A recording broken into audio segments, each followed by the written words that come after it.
also hit that button. All right, going live. Trying out all these different positions for the microphone thing. Oh yeah, I noticed that. It actually looks pretty good. Now both of us have the aesthetic in the live stream of we've got a pop filter covering half our face. Right. It's like basically my choice is. I put it kind of at an angle, and you can look at the live stream and see like what it actually looks like. I mean, I could just look in OBS and see what I look like. Sure, but you can see what it looks like you and me together if you look at the stream. Now don't look at it during the show. I'm talking like after the fact. The point is, it's like I move the microphone in a place to where it's in a good position directionally. Well, the trick is, and also me sitting comfortably without having to adjust it, but also you can see my face. Like getting all three together is not easy. So the one trick is I put the pop filter as low as possible, so the top tip of it is just barely at the top of the microphone, and the arm is coming in from the side. Like you can kind of see how I got it in the stream if you look at it later. Yeah, kind of like that. That's what I do. It gives me more face. Like I almost hang my nose over the top of it. That's the doing. It revealed like another inch and a half of your face. Okay, great. People can see my hairless face. Yeah. I mean, I had a rim light. I had to adjust my hair so it didn't like make it look like I have a bald spot right in the front. Do you have a bald spot in the front? I actually don't. My hair's just a little thin. And if you put a spotlight in the wrong spot, the hair under the skin under the hair will just like glisten. I do have a little bald spot, but that's on the back. I do wonder. So I got this. I forget what it's called. 1 second. I got this filter for my camera. Ooh. It was, just to try it out because I saw some people talking about it, right? I've been playing with this rim light and I like it so far. Right, it's basically it's a diffuser basically. But the one I got specifically was the Black Pro Mist, right? It comes in 1/8, 1/4, and a half strengths, right? Ooh. And obviously, if you go above a quarter strength, even at a quarter, it looks a little bit unnatural. But basically, what it does is it's this very light diffusion effect that. Because, you take like a digital photo with like a really high resolution camera and a really new lens, like everything looks like very sharp, right? Yeah. And, very mechanical, right? So it's sort of like, brings it, it doesn't bring it back to the point of being like, analog and fuzzy. But it, most of what it does is actually not so much reducing sharpness, although it does that, I'm sure, to like some minor imperceptible degree, but it makes light sort of, it's very noticeable if like if a light bulb that's on in the photo, you can see sort of like the glow around the light bulb will be like, oh, almost like. All right. Yeah. Right? Like that effect you get from a slightly scratched lens, but just barely scratched. But also if there's like, let's say you have a photo of a person, right? And there's like light coming in the window and hitting the person and like a rim lighting them, right?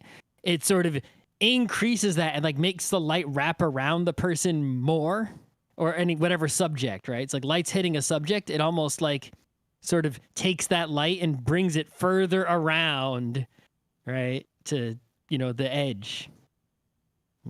So if you could see like light around like the 1 centimeter edge of me, it would make it like 2 centimeters around the edge of me. So I wonder, I'm only using it for like still photography. Oh, so interesting. I guess if you could use that on a webcam live, it might look good. So I won't, because we're live, I won't say it on the air, but the aforementioned drama, I learned the deal. It is 100% private, and good fucking God. Dramas are good. What drama is not good fucking God? This one is particularly, I'm not going to say funny, but it's not what I expected. Okay, well, whatever. Anyway. All right, let's get going. It's got nothing to do with me. It's Thursday, May 6th, 2021. I'm Rim. I'm Scott. And this is Geek Nights. Tonight, we're talking about learning languages. Oh, shit. Do you have an opening bid? I guess I did. I got one. 1 second. Let me remember it. I had it. Right, you said you had one. You said... What was it? If you forgot it, I can start with something. I feel like I should leave this in the show this time. This fumbling. What the fuck was the opening bit? I talk about my rim light in more detail. No. I can set the rim light to make it look like there's just fireworks show going on behind me. You got nothing? I forget my opening bit. No. That feels very like near the end of COVID lockdown feels. Oh, I thought of a different opening bit. All right. I'm just assuming that's the first one that you originally thought of and forgot you forgot. It's definitely a different one. All right, go for it. I stuck a marker in. All right. Did you forget this one too? Oh, okay. No, I'm just figuring out how to start it off, right, contextually. So way back in the day. Wait, which day? There were a lot of days. There were the college days. It's actually a long time ago, but it feels like less of a long time ago, but it's actually quite long ago. There was a store in Manhattan called Broadway Panhandler. It was a store. Right. Where you would buy kitchen stuff, right? Panhandler, get it? Lol, right? And, you know, the chef's knife that I have in my kitchen, I bought at that store. That's how long I've had it. I was living in Beacon at the time. I just went down there like after work to buy, kitchen stuff. Yep. That store has been closed a long time.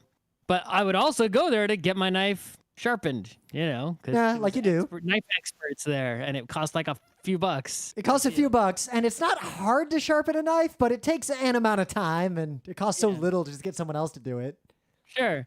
The last time I needed my knife sharp, basically it's one of those things like I don't get it done as often as I should, and especially in the COVID times, right? It's like it was already needed to be sharpened, and then, I brought one to the place that's right near RIM, the Saito Trading Company. Oh yeah, we're planning to head down there and get a bunch of our knives sharpened, and also there's a new knife we want. Oh, they did okay, but it wasn't like, oh my God, the knife is like slicing paper like magically, right? Nah. So I've always wanted to be able to sharpen a knife, with the whetstone like they do on YouTube, and they're like it becomes ridiculously sharp. But also, it's like I'm so worried, like, oh, it takes such skill. It's like you're gonna, mess up the knife or whatever. But yeah, I just was like, you know what? I'll just do it. Right? I'm watching YouTube videos. I bought the cheapest. Well, not the cheapest, but a relatively inexpensive, highly rated one. Little whetstone set. I watched a bunch of YouTube videos. The instructions that came with the set even said to watch YouTube videos. That's the future. It turned out okay. Knives are sharper, but they're not like ridiculously sharp like they are in the videos. So I guess I have to practice more. But I'll try it again in some months from now, right? But I guess, do I recommend it? Maybe. I mean, it's one of those things, like when we shifted from using cartridge razors to safety razors, that saved me. Well, because shaving with those was both easier, and it saved me, like, I stopped counting after it had saved me several $1,000s. It's not only, it saves you a lot of money, and it's better. This is not saving you that much money. And not better unless you get good at it. Better if you get really good at it. Yeah. It's like... No, it's funny because we were literally having the same conversation, but because they're downstairs from us, the barrier to just like walking over there with a knife and being like, "Here's $1.50, please sharpen this." Yeah, pretty much. Like I could walk down there in the middle of cooking if I needed to. I wouldn't do that. If I was desperate, if my knife was just a steak. But yeah, I think if you don't care about your knife like losing more material, because the whetstone sharpening, you're getting it A, sharper, and B, you're losing less knife material. But if you just use like the electric sharpeners or those other various kinds of sharpening devices that aren't whetstones, like they'll still make your knife sharp. You'll just lose more material, and they won't be as sharp as like the perfect whetstone sharpening, but does that matter to you, right? Yeah, the thing I definitely always want to be able to do is hone correctly, because that'll at least keep a knife like working pretty well if you hone every time you use it. It's completely unrelated. Exactly, but you got to do both. You got to sharpen them occasionally, and you also got to hone them. Some knives you don't need to hone. Sure, like don't hone a serrated knife. But usually it's the knives with softer steel. Need honing because the tip will bend around, right? But if a knife is made with really hard steel, then you don't need to hone it because the burr isn't like moving. It's so hard, it's not going anywhere. This weirdly gave me a specifically and strong memory. When I was in high school, me and Ken had to make a video about like Macbeth, And we're gonna make this video. It's part of a class project. We needed swords to fight with, and we're both nerds who have real swords. And of course, we're not gonna use our real swords because they're quote real swords, and also we'll just die. Like that'll be a problem. So we're not gonna choreograph something good. So we went to a Home Depot, and we bought 2 bars of like cheap mild steel and just put hafts on them and used those. Just like imagine a sword that was it was just a piece of metal that was flat on all sides. Okay. That's the extent of that. I had that weird long piece of metal with a hilt on it for some reason for years. And every now and then I'd find it again, or someone would find it again and be like, what the fuck is this? That's the extent of my anecdote. So let's get into the news.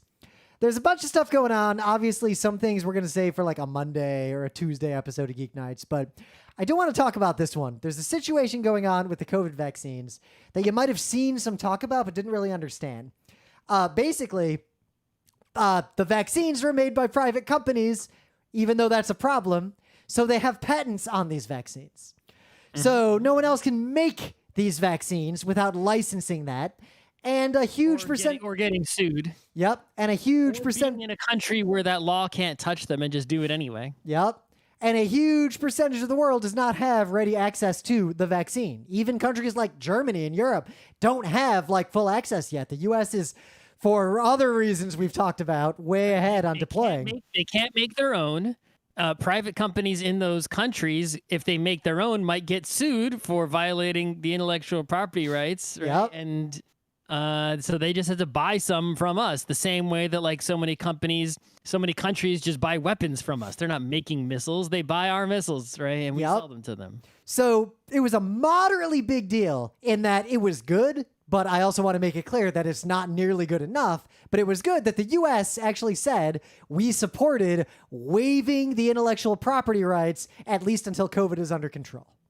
Like little baby step. Whose definition of under control, right? But that's another. Yeah, but probably this would be a multi-year thing, like the way it was looking. It would still be, good. The stock on the vaccine companies plummeted on that news. Well, okay, so that it depends, right? Yes, it did go down, right? Yeah, well, I was gonna talk about how then it went back up. Well, it's not even that it went back up. It's like, yeah, it went down. But if you zoom out on the graph to, like Pfizer, like over past 5 years, 10 years, the amount it went down was basically insignificant, right? It did cause it to go down, but the amount it went down, not really making the Pfizer shareholders worry. Yeah, right? But there were drops of like 12, 13% for some of these companies. So those stocks rebounded significantly after what happened now, where Germany has come out saying they do not support waiving these intellectual property rights. I guess Germany just hates themselves. Angela Merkel weighed in saying basically that it would create, quote, severe complications, unquote, for the production of vaccines, which that's ridiculous. The complication causing us to not have vaccines is that these companies are private in the first place. Exactly. Capitalism should have nothing to do with basic medical technology. The fact that governments aren't funding this solely for the benefit of humanity is egregious and is arguably just straight up violence. Yeah, I mean, been saying the same thing for a while since I learned it from someone else, which is that, like, do you believe in democracy? If you don't, well, then don't worry about this conversation, right? But if you believe in democracy, that people collectively should decide how our society operates, right? Then whatever mechanism you have for your democracy, should be actually democratic, not like what most countries have, right? Yep. Ours especially. Right now. Yes, especially. But B, that democratically elected institution, whatever form it takes, must be the most powerful organization there is. There no other organization of any form or shape or size in the society must be able to challenge the power of the democratically elected organization, because otherwise you don't have democracy anymore, right? It's like, we elected this government, even if you had the best elections that were so fairly and complete and properly conducted, and you elect this government that accurately represents the will of the people.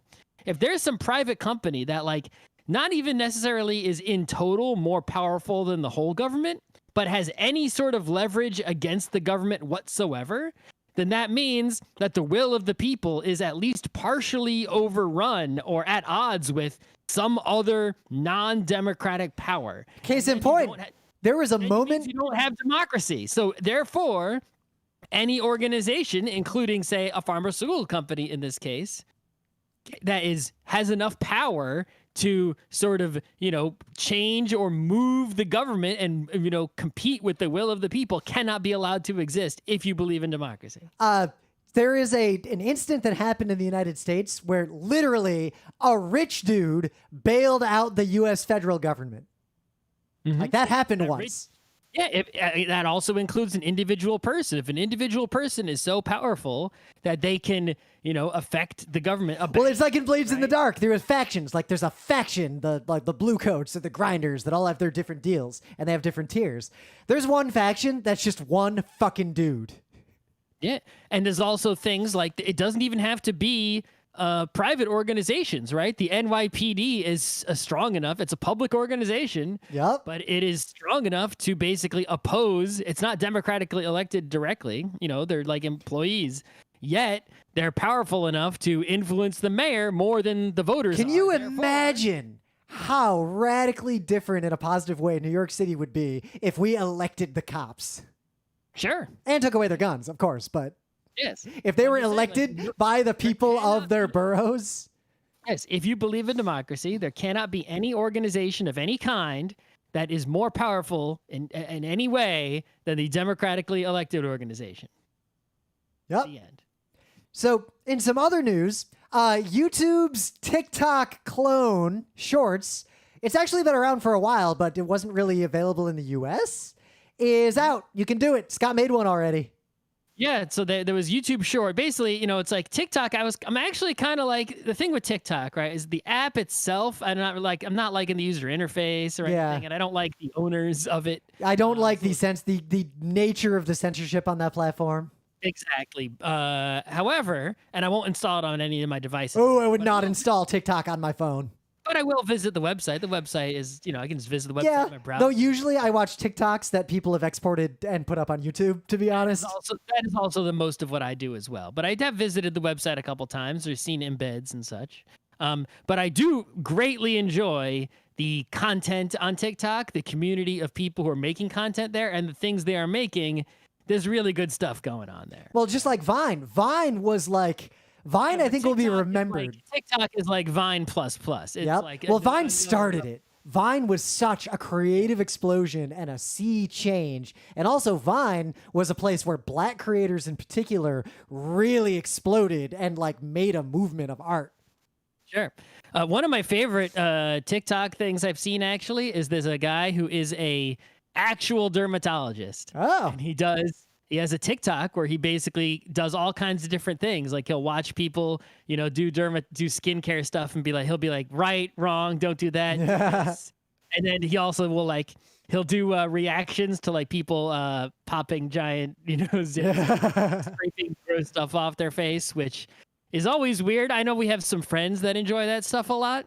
For me, I sort of enjoy it. A part of I got the same feeling. It's like on one hand, I'm fascinated and I like to see strange, even terrifying things. But on the other hand, enjoy is not a word I would use to describe that feeling. Exactly. It's like eating it's like sweet and sour. Well, I guess sweet and sour just tastes good. Well, you know what it's like? Like when I got my vaccine, I had the side effects for a day. Like I wouldn't say I enjoyed it, but I appreciated how unique that experience was. Appreciate, but do not necessarily enjoy.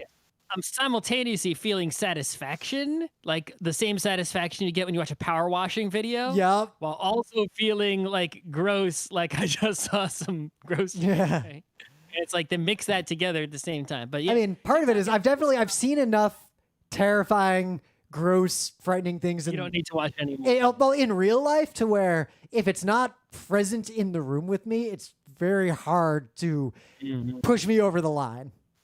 Anyway, but yeah, I enjoy TikTok content, so I was excited at the prospect of YouTube Shorts because I'm more okay with YouTube than TikTok as a thing. I'm glad that more there is a load-bearing word. I'm glad you stuck that in. It's a very load-bearing more. So YouTube Shorts is basically just TikTok, except it makes a YouTube video when you're done. It's been out in India for a while. I think it's big there. It's big there because TikTok is banned there. Oh, interesting. And then they brought it like in beta to the US a little bit, but now it's everyone. It's still beta, but for everyone, I think you can now just make YouTube Shorts. So in terms of watching, I still think TikTok has the ones to watch, but I'm not going to make TikToks because I'm not going to install the app. So I made a YouTube Short. Let's see if I can come up with any more. Yeah, Young Rim, like I said in the forum, would have said on this show, I'm going to make one a week, no matter how bad it is. Aged, wiser Rim is just going to say, you might see me make a short at some point. Yeah, it's like I got to think of something that fits in 15 seconds. It's like, it's not easy. Oh, so I actually went back because I knew TikTok was banned in India, but I didn't know the full story. It's because of that border clash between India and China. India banned a whole swath of basically any apps that were owned by certain Chinese companies. Okay. That's what's going on there. And Google stepped in and beat Facebook to the race there to grab the dropped baton or whatever. I feel like if you're gonna make YouTube Shorts, like if short videos are gonna explode in a big way, like beyond what's happened with TikTok, focus on a niche that is underserved. Like I want to see indie RPG shorts.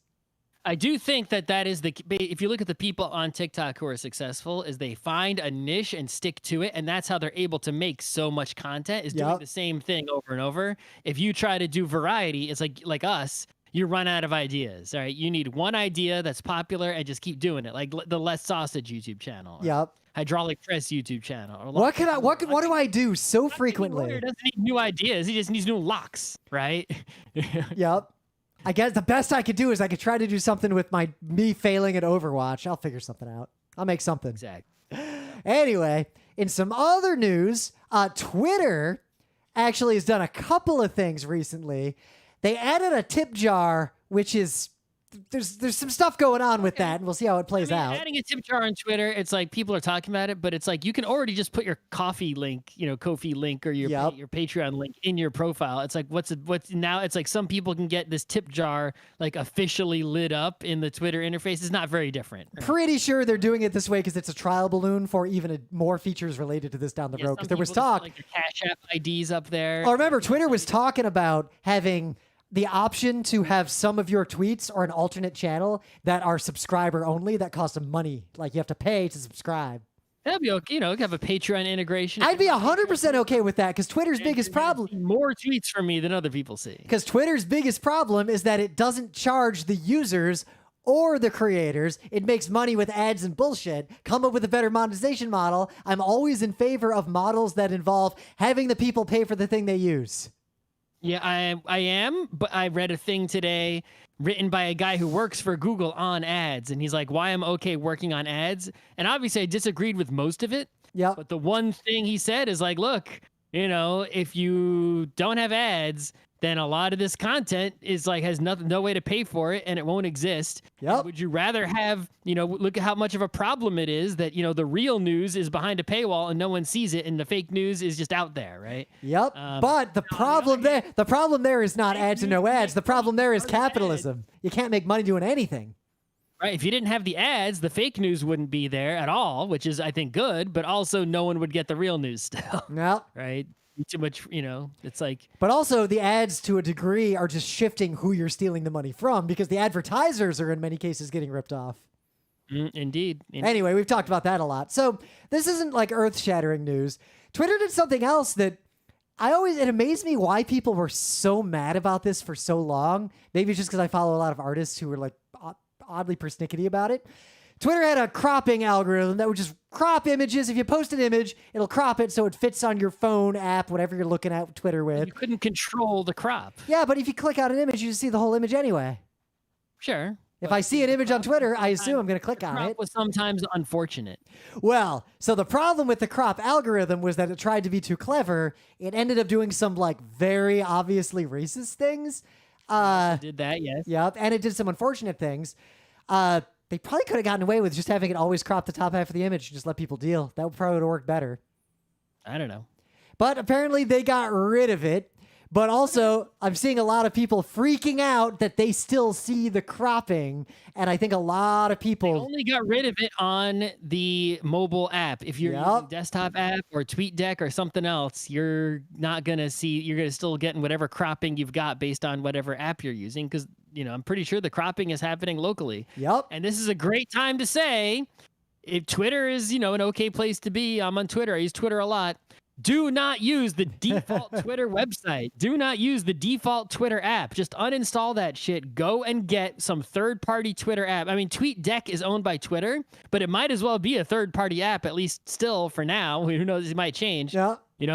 On your iPhone, you can get TweetBot. It's a very, very cheap subscription. It's like you're using Twitter that much. It's like, this is cheaper than anything. It's so inexpensive. And if you get it, you will see only tweets from people you follow in reverse chronological order, and no ads and no bullshit. And you can block and mute people. And you're going to see bullshit. It is Twitter. I mean, oh, sure. But the point is, do not use the official Twitter apps ever. The website, the real app, do not use them. They're garbage. You're getting all the bad things you hate about Twitter is because a lot of it is because you're using those apps. Do not use them. So use the third party. Yep. In a minor news, I don't put a lot of stock in these things because they're a lot like the Academy Awards. The Michelin stars are arbitrary. They definitely have a European centric focus. There's a lot of problems with them. If you don't know, my feeling on them was if a place has them, it's probably really tasty freaking food. Yep. Probably. But a place not having it does not mean it's not great food. Not at all, right? It's like, but I'm not good. It was mostly a thing to like, it ended up it started as like literally a travel guide. Like, hey, you're traveling somewhere, there's no Google Maps. We'll help you figure out which restaurants to go to. God, remember traveling when there was no way to know the deal of any restaurant in advance? Right. Like those placemats at the diner would tell you about all the places in town, right? Yeah. Hole to nowhere. The Springfield Tire Fire. AAA would help you, right? Travel agents, they tell you what was going on in places. And that's why it existed, but it ended up becoming this thing where no one's using it as a travel guide anymore, right? Instead, it became a target for restaurants to hit. Yep. What's that principle called? Which I can think of a couple that ceases to become a measure; it becomes a right. Yeah. It's on the tip of my tongue. Yeah. But also, so a restaurant will try to cater itself to the tastes of the people who judge this to try to get on the list instead of necessarily catering to. I'm not saying what would be good, but what could be good but does not cater to them. The same thing happened with wine. Wine over time, high-end wine has catered to the kinds of people who are rich enough to afford high-end wine and write about high-end wine, thus causing a feedback loop that caused high-end wine to get more like that. Superhero comics catered to the 10 variant covers. But there's a paragraph in this article that points out one of the biggest reasons why I'm not a big fan of the Michelin stars. Quote, with the exception of Jeju Noodle Bar, no ramen or ramyun spot has earned a star in the city. Nor has any barbecue spot, pizzeria, food truck, taco stand, modern Vietnamese fare, or scores of other culinary styles New York is famous for. Note, 0 taco places, no. Well. With the exception of Casa Enrique, the city's starred Mexican restaurants are chic and expensive. This is why I'm bringing this up. Years and years and years ago, when we lived here, a little tiny Mexican place opened up that was a spin-off of a French place, like same kitchen. They were cool people, called Casa Enrique, and it was just really good Mexican food. Like, really good Mexican food. And it was cheap. Like, it was not cheap by, like, a real scale, but for New York scale, like for as good as this food was, it cost as much as like a normal restaurant in a normal non-New York City place. Normal night out prices. Yeah. So it got a Michelin star years ago. Just one, not all 3. Yep. And the restaurant half star, the Bib Gourmand half star. Yep. But Casa Enrique has maintained, they got the Michelin star again. They keep getting it. But the cool thing is they never raised their prices or changed their menu. They just keep doing what they're doing. The only thing that changed is I haven't eaten there since because I can't get in. There is like a multi-hour wait. They won't take reservations. A few weeks ago, they started doing delivery. Oh, baby. I ordered some tacos, and not only do they do delivery, they deliver so fast, like 25 minutes your tacos arrive. And they're the same Michelin star Casa Enrique tacos. Now, Casa Enrique is, I'd say, it's fantastic. I love to eat there. Delicious food, right? Great restaurant. It's not my favorite Mexican food, but it's one of my favorite Mexican restaurants. Exactly. I would, like, I'm not even joking, right? Obviously, the Cafe Maya in Fishkill, New York. Yucatan Mexican food. Oh my God. Eat that. It's that dessert. If Casa Enrique is 1 star and Cafe Maya is 2 star, and also in Manhattan, there's Tacos Numero Uno. Oh yeah. Tacos Numero Uno, I don't want to say it's not a full restaurant. It's more of like a walk-in, grab and go kind of place. It's almost like a truck that's inside, but it's a little more than that, right? It's like, but it's just like a takeout, quick eaty place. But the taco there specifically, right, is better than like the taco basically anywhere. Yeah. Right? It's like I don't know. I don't think you could make a taco better than Tacos Numero Uno. So, and I've heard Mexican people agree, right? So, and that has no Michelin stars that I'm aware of. Doesn't even have half star as far as I know. So there you go. All right, I think we can go to the rest of it. Put some metadata by hitting M, which is the shortcut to put metadata. Actually, to put a marker. Okay. But anyway, things of the day. So this is a Twitter thread, but it points out something that we've talked about before on Geek Nights, but this shows that this problem is more widespread and more current than you might think. Colorization APIs and colorization libraries, especially leveraging machine learning, are getting more and more popular lately. Ostensibly, they can take an old photo that's either black and white or use one of those pre-full color processes where there's some color information that you can use. You can always remove the color information, make it black and white again, and then colorize it. Exactly. If necessary. But, you can always just also use the existing weak, crappy, low-quality color information to help you make guesses about, and move colors into a higher, larger gamut. Coupled with having knowledge of the time and place the photo was taken and maybe having other sources of data. There's a lot of ways to approach this problem. But it's important because, and we have a lot of studies to show this, black and white photos tend to make people feel like the past was further away and more alien and different than it really was and is. That's true. They're alienating. Like, I remember when I was a kid, I saw a photo from World War II in color instead of in black and white, and it blew my kid mind because it just looked like a normal place with normal people doing, well, sadly, normal things. And it really made it real how, as much as things change, a lot of things don't change.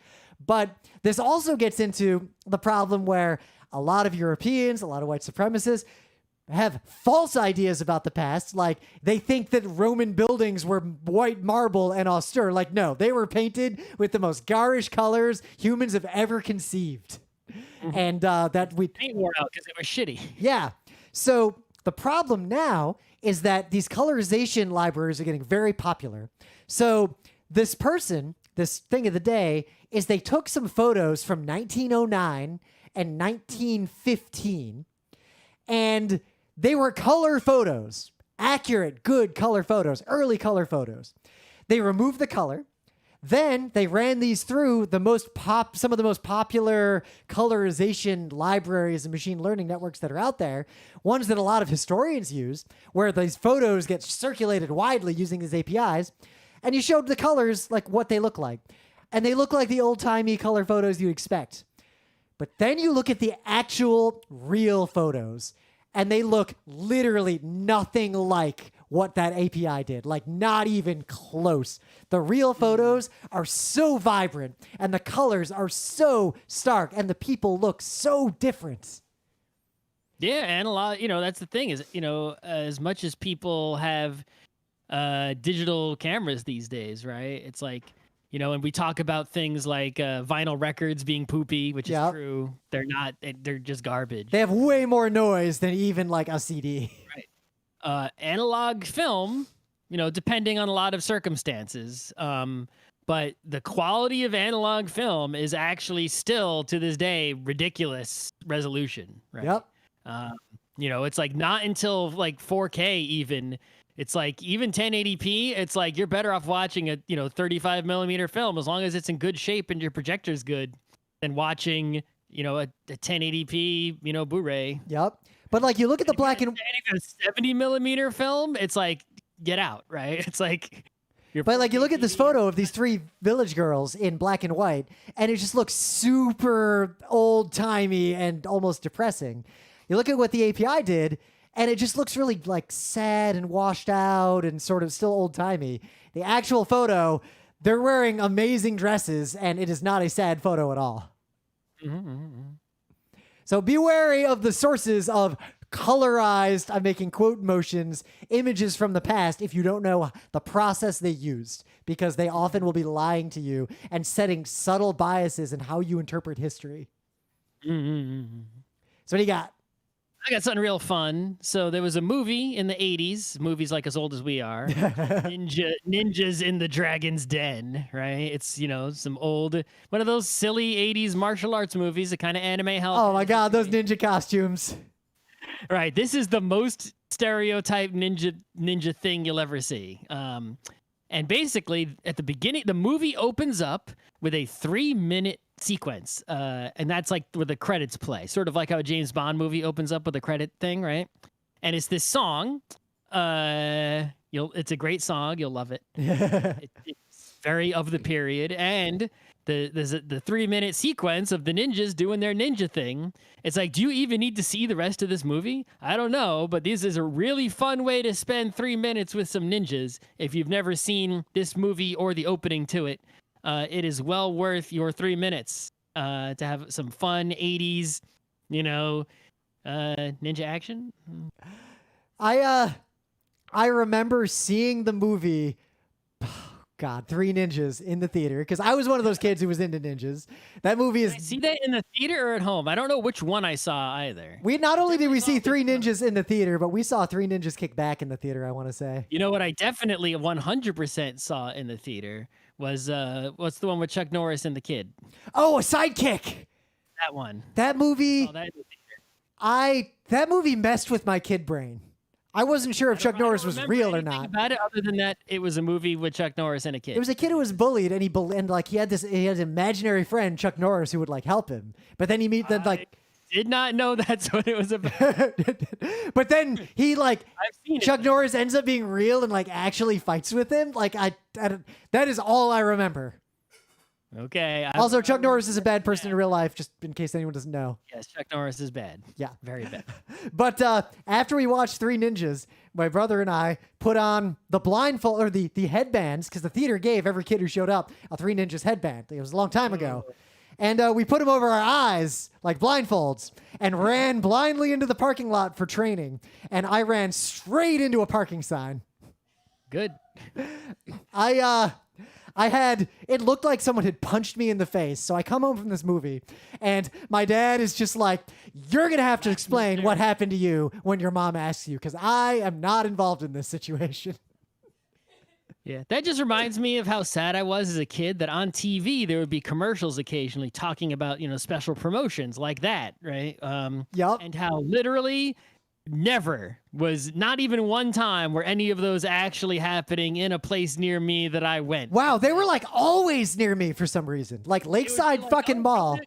Go to this store. There's a special like a cup or whatever. And I'd go to the store and they wouldn't no, we don't have that. They'd be like, oh, if you go see this movie on this day, you'll get a toy. Nope, no toys there. It's just like, I think what was going on is we weren't rich. We didn't live in the great part, like the great neighborhood. But if we drove far enough, there was a fancy mall, fancy relative to the mall we would go to. Right next to my house. Yeah, for whatever reason, the fancy mall in the nice suburbs that we drive out to all the time instead of the crappy mall near us. Every single movie promotion was there. Like every tchotchke you would possibly want would be there on opening night. The only ones we got occasionally were like the ones that would like come in the newspaper, because we'd always buy newspapers. So yeah, we'd get those kinds of things. I think there was one time there was like I think it was like a McDonald's vinyl record in the newspaper. I think I remember. I gotta look that up. Well, the McDonald's vinyl was part of that ad campaign where you had to memorize the song. I don't remember anything about it other than what I just said. Okay, interesting. I memorized that song, and I would perform it on command for other adults because the adults all thought it was funny. Okay. And the contest was, if you got the vinyl, it had the real song, and then it had someone attempting to sing the song. And if the person attempting to sing the song in the vinyl you got succeeded, you won some cash prize. And of course, nobody actually won that thing, but I don't know why I remember this so specifically. Here that says what happened to the winner of McDonald's 1 million flexi disc contest. Yeah, I don't know, because there were two contests. There was 1989, a 13-year-old boy in Galax, Virginia thought he'd won. His family suddenly had money, but with it, more problems. That's right. Interesting. Yep. Well, otherwise, meta moment. We're still locked inside. Like, I just got my second shot less than a week ago. Stay tuned. I got mine maybe a week. I guess a week and a day ago. I guess. Yep. Yeah. Give me another week, and I'm not going to change much in my life. Like, things are still not great out there. If it was warm, I would go outside more. I mean, it's warm enough. I'm going outside more. It's a little cold. A little cold. This is like biking weekend. Like a week. It's not going to rain much on Sunday. Cold. It's like 60. It's fine. It's cold. How did you get so old so fast? The Earth, it kept going around the sun. I couldn't stop it. So let's just get right into it, because I'm hungry and it's Thursday. It's the lounge. Meta moment action. I don't know. Follow all our stuff's on the internet. Our Discord's rocking. You should join it. The book is The Tale of Genji. Mm-hmm. I'm reading it slowly. Yeah, let's just get into it. So, in America, we're Americans. We're going to talk about this from an English-speaking American perspective, because this is a country where white people born here don't really need to speak any other languages to get by, usually. Thanks to the imperialism of the UK primarily, but also the United States. Yep. English has imposed, much like the US dollar, English as a language has imposed its will upon the rest of the world, which is a privilege and benefit of us that was not our fault, but we benefit from it greatly. Hey, at least we displaced French as the lingua franca. That's sure. Yeah, that's funny. The lingua franca is not. Yeah, I never thought about that before. Right? But yeah, I can go to most countries, and as long as I'm in heavily populated areas, especially, if I go to any airport, things will be written in English. There'll be people who speak English around. You can get through life even if you travel frequently. Only English. Talk about my day job. I've spent a decade flying around the world doing business, like everywhere, in places where very few people speak English, and I've made it out just fine with, like, let's see, some high school French. I can read Turkish phonetically, and I know a few basic words that are useful for like ordering things. And I know a bunch of random Japanese nouns and verbs thanks to anime. Like, that's about the extent of it. Yeah, I learned, because I'm a Jew in Hebrew school, they taught us, it was really annoying to me that they would teach us to read Hebrew, right? So I guess I've forgotten some portion of it because I haven't. Well, like how to read it phonetically, like read it like DDR. Reading as Dance Dance Revolution. Yeah, you can look at the alphabet and you can say the word out loud perfectly with perfect pronunciation. And someone says, "What does that word mean?" You're like, I have no fucking idea. Yep. That was useful to me in Turkey because I had to drive there and I had to like do a lot of crap completely on my own. So while I didn't know Turkish, I could say any word I could see perfectly. And that was super useful asking for directions. Like that actually saved me many times. Mm-hmm. And then for Spanish, so in middle school, for all of middle school, they made us take a second language. You could choose Spanish, French, basically. That's something that came like while we were kids. Like America wasn't big on learning other languages generally, but there was a revolution where in the late 70s, early 80s, there started to be this idea that every kid in America should at least learn while they're in like K through 12 education, one other language. And some schools started to require it. Right, so the choices are Spanish and French. I chose Spanish. Oh, that's all you had? I went to a fancier school, I guess. School, there were more choices. Yeah, our default choices, like the normal ones, were French, Spanish, German, and Italian. Those are like the four. But there was one Latin class, there was one Japanese class, and there was one Russian class. Yep. So yes, in high school, it was pretty much what you described. But in middle school, you had two choices. So in middle school, I took 3 years of Spanish, right? And then in high school, they kept telling you like, oh man, you want to succeed in life, you want a college to accept you, you better take 4 years of foreign language, right? Otherwise, your life, the colleges won't accept you. I did not take the full 4 years. I stopped taking French my senior year. And then they said, in order to graduate, you need 2 years. And I was like, wait a minute. You're telling me, give me the high school diploma with only 2 years, but you're really encouraging the 4, but you've got all these other classes available in this school that I can take, computer classes. Yep. And if I basically can choose to do those instead of these. So I did the minimum 2 years of Spanish in high school. And as a result, my Spanish is actually, it's like there are some verbs I know how to conjugate, but I've, forgotten some. And then, but it's like I can read like, even today, not that second year of high school was 1998, right? So yeah, it's been a long time since I studied any Spanish or spoke it at all, and I couldn't really hold a conversation if someone was with a fluent person who was speaking at their normal speed. Yep. But I can read like the signs on the subway that are in Spanish, like 80% of what's on the sign. It's mostly vocabulary. Like, I don't know what that word means, but I understand the sentence structure and enough words that I get the idea. So that's surprising. It was actually surprising to me that like I still know as much Spanish as I do. I had a similar considering how little effort I put into it, other than 5 years of classes that I had to take. I think what helps is that just living in a diverse city, we encounter Spanish a lot. So there's a lot of signs in Spanish. Like you sort of just like, you got to know a lot of basic words if you're going to live in New York and not just be that guy. So, but French like doesn't really come up in my life at all. Cause I ended up picking French because in my school, the basic ones were offered at multiple times. So it was pretty easy to schedule. I wanted to take Japanese because I was a mega weeb starting in elementary school. Japanese was during band. I wasn't going to give up music. So then I was like, oh, I'll do Russian. Russian was during all the advanced math classes, so I couldn't do Russian. Basically, all the interesting languages I wanted to take were during a class I wanted to take more, so I had to pick one of the default 4. I picked French semi-randomly. I didn't have any particular rationale behind it. I just picked it.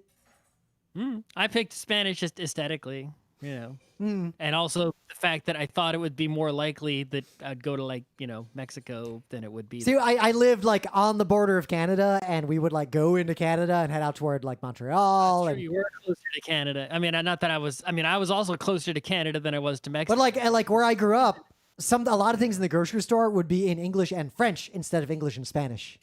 Yeah, I wasn't that close.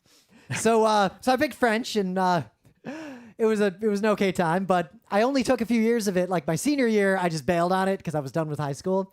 But then our IT was like, oh, you didn't take 4 years of language for the IT program. I had to get a minimum number of language credits to get my degree. Oh, computer science did not have that. Our IT had that. I had to take some language classes. You know what I did? I signed up for like intermediate French 2. Like I just picked French classes that looked like they were below what I could speak, so they'd be easy, and tried to just basically take French again to get the credits. And it totally worked. I skipped the entirety of those French classes and passed all the exams. Sounds good. It worked out. I graduated. You can't take my diploma away.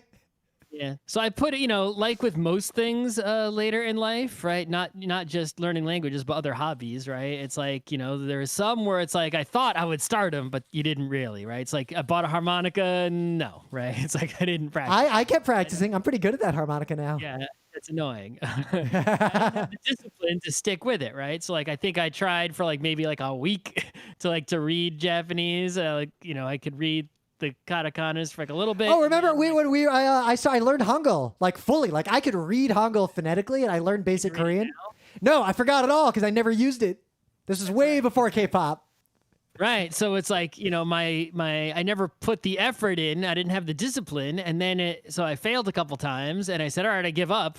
And now it's like, I should learn, but it's like, no, I just tell me, I already know I don't have the discipline. So why start? I'm not going to. So I had something change for me in that part of the reason why I'd forget this stuff was that I just don't use it in my daily life unless I go out of my way to use it. And I'm not the kind of person who has a hammer and goes around looking for nails. So exactly. But I decided, because Emily's been doing Duolingo just to like pick up a lot of basic Spanish, and it's worked out really well. Like she read Spanish and understand it pretty well. Like, it worked out. It was very low effort, and it provided that constant context. Just poke at it for 10 minutes once a day. So I started doing it for French, and I learned something fascinating.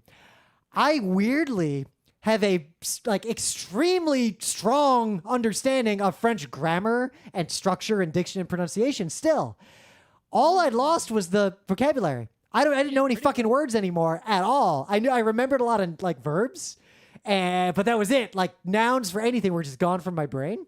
So it's actually not. I haven't thought of that before, right? Because the languages that I think would be useful to me that I want to learn, right, are Japanese, Korean, right? Yeah. These languages where I can then access media, right, without subtitles. So, well, I was even learning hiragana just because that made it easy to be able to do things like read street signs when we were traveling in Japan, and I knew it for a while. But then we didn't go back to Japan for a long time, and I literally forgot most of it because I don't need it in my daily life. Right, but it's now it's thanks to just within this recording this podcast, it's I already know enough Spanish to read signs on the subway. If I just I could probably, become maybe even fluent in Spanish if I tried, right?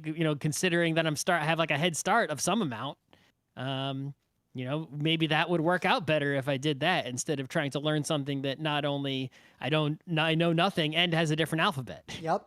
Now, but the way I learn languages, because I realized doing Duolingo, it's very immersion, it gives you a sentence and makes you translate it without telling you anything, but with multiple choice questions. It does that kind of stuff. I'm not going to turn this into a Duolingo ad or anything, but I think I would not have liked that application at all if it weren't for the fact that I already know a good deal of how French works.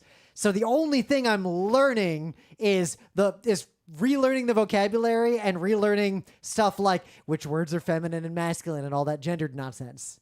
But I don't because when I learn languages, I would rather read about grammar for a year before I say even one sentence. I like to learn structure and rules first before I start learning content.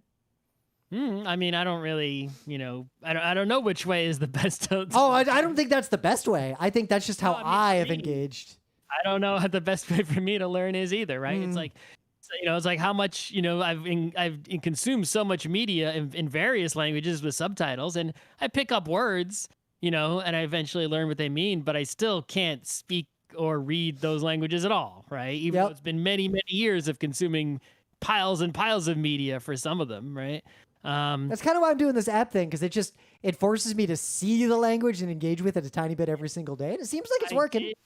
I did pirate those Rosetta apps way back in the Beacon. They were not great. I also pirated them.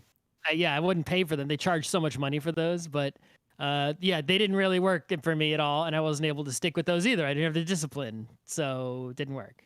Yep. So we'll see. I'm going to keep this up and see if I have rudimentary French again by the time we go to France, because I actually haven't been to Paris in, God, it's been a long time now, and I want to actually go there on a vacation instead of for work.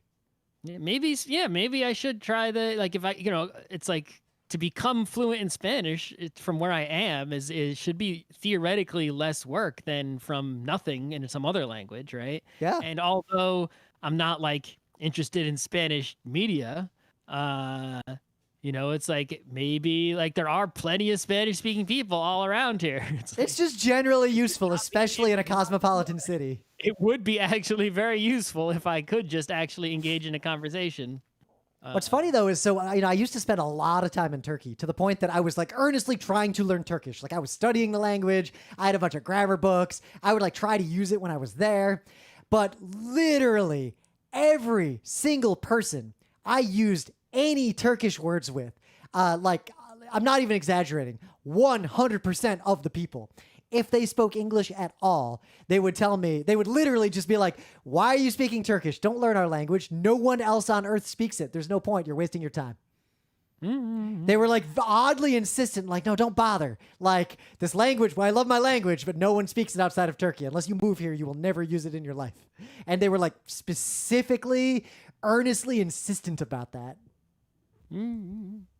Well, I mean, it's also a neat language because it's kind of a constructed. Was that their perspective is like, man, learning English for them, right? Like opens up the world. Right. It opens up doors for them, right? Whereas knowing only Turkish, they sort of feel trapped. So it's sort of like, why would you want to learn Turkish? It's like being able to access it's like this little tiny box that, even from their perspective of being Turkish people, right? Why? But other people are like, yes, please learn we want people to learn our language. We want to spread our culture and share with you, right? It's just different attitudes in different places. Yeah.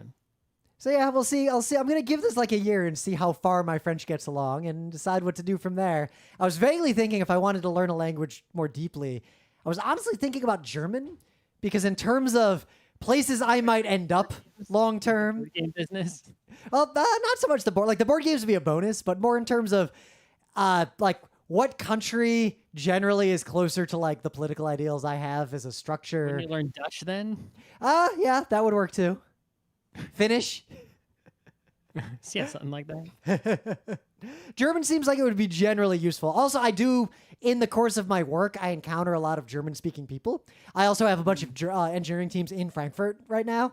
Mm-hmm. So I would actually like have an excuse to use that language because I do there are people I would like to interact with more who do not have like they're not fluent in English. They're fluent in German. They interact with me in English because I'm the product manager, but like I don't speak German. So I would earnestly like to be able to engage with them more directly. But that would be just using a language, like planning to use the language for that purpose is a much bigger commitment than learning French for like a trip I'm going to take to France. Yeah, I mean, at my work, there were so many frequent requests coming, they were like at the front desk or at other places in the company, right? They'd like get a contract from like a French songwriter or something, and they send a message out, like broadcast, like, is there anyone in the office who's fluent in X? It happened frequently enough. They created a company-wide directory. Oh. So you could find the people who are fluent in X. We have a similar directory, and you can also, in all of our internal systems, if your name has a spelling that uses characters, diacritics, or anything that would be different in different contexts, you can actually input your name for all those different contexts, and it'll show up appropriately depending on what language is being used. That's good. It's really neat. Yeah, but it's like, if anyone out there is, I definitely, believe that even if have the benefit of, already knowing English because you were born in a place that speaks English, or, that learning another language is very valuable, don't do as I do. Do as I say. Do as is, right? Learning in more languages is, just awesome. It helps you, and it's, if someone who knows more than one language, I have respect for them, right? It's like, you can, it's just all around positive. It would be nice if the whole world spoke one language and everyone could communicate easily. But that also is, language also affects how people think. So that would make people all think the same way as well. And that's not. So that's something I think about a lot.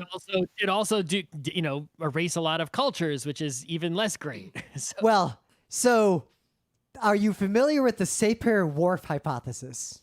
No, but I'm pretty sure I can guess what it is. It's the idea that the set of languages you speak best and use the most in your own head materially affect your worldview and cognition and how you approach and interact with things. I believe it. And there's a lot of debate on how strong it is and how much there's evidence for it. There's weak evidence against it. But the culture books, those sci-fi books, are based on it. A big part of the culture is the idea that the machines make up a new language and over time get all humans to speak it. But that language is subtly designed to reduce aggression and increase curiosity. And things like that. That is like a fascinating field we are in no way competent to speak to beyond maybe the next couple minutes. Right. An observation I have made, especially in our forum, but just around the internet as well, are people who will argue about something, whatever the something is. And they'll make some semantic argument, right? And then they'll be like, aha, these words mean X, therefore this thing about reality. And it's like, I think people have I'm always intentionally forcing myself to sort of separate and be like, the way the world works, right, has nothing to do with the words that we've invented, right? We, even things like, we talk about like physics and chemistry, like they're these two separate things. Conceptually, it's like, in order to understand them, we need that framework, but it's like, there's no actual separation. The universe is the universe. Atoms are atoms, right? Why are you thinking about those things separately? It's like, well, that's why I'm such a big fan. And we do this in our talks all the time of if we're going to make a like very focused or semantic based argument, we'll at least agree on the definitions of the things we're going to use for the debate in advance and agree that those definitions are not universal. They're just for the purpose of this particular thought experiment. Right, but if you speak a different language, you have different words available to you, right? Yeah. Maybe some theoretical language has a word for something, and that word encompasses some parts of physics and some parts of chemistry, but it's still anyone who speaks that language would clearly understand that word, whatever it is, as its own thing. It's like they could teach a class in school on that thing. That's one of the reasons why Latin is used for a lot of like scientific terms, because since it's not a like actively spoken language, it's not going to evolve significantly. So its meaning will remain relatively constant and untouched by culture, or at least less touched by culture, because it's still touched by the culture of the person who chose a particular Latin word or Latin sounding word. But another idea in that space is some languages have concepts like when you use a noun or a verb, like verbs that imply something happened have varying degrees of how much truth there is to it. Like there are languages that if I say I went to the store, I could use a different word than went. That means I went to the store. I am saying 100% this is literal truth versus I went to the store, but I'm not saying this as a literal truth. English has nothing like that. Yeah, and then you got languages with gendered pronouns. I'm so like not jazzed about I forgot how much I hate the gendering in French. Yep, there's so much stuff like that going around, all the different aspects. Yeah, and the way they affect your thinking. C'est un ordinateur. That's the word I'll use for computer. Right, and I think that learning more languages and getting those different, especially if you can go above 2 languages, you can sort of erase those sort of controls on your brain to some extent, maybe, but just it's a good thing. So and also from what I've read, I'm not 100% sure on this, but I've read it in several places that the idea that like, oh, kids can just pick up languages and it's hard for adults. I've read that that's actually just a myth. If you're immersed, you start to pick it up. Like that's just gonna happen. It doesn't matter if you have enough life. Don't worry. I mean, if you're so old, you don't have that much life left to live. Maybe you want to spend your life. Maybe do 2 Duolingo lessons a day instead of 1. Right. or learn. But, even at my age, it's like, hopefully I have enough life left to live. Learning another language, it could still be valuable to you. Don't write it off just because you didn't start early. Right. All right. See you next week. Yeah. I need food so bad. Yep. Same.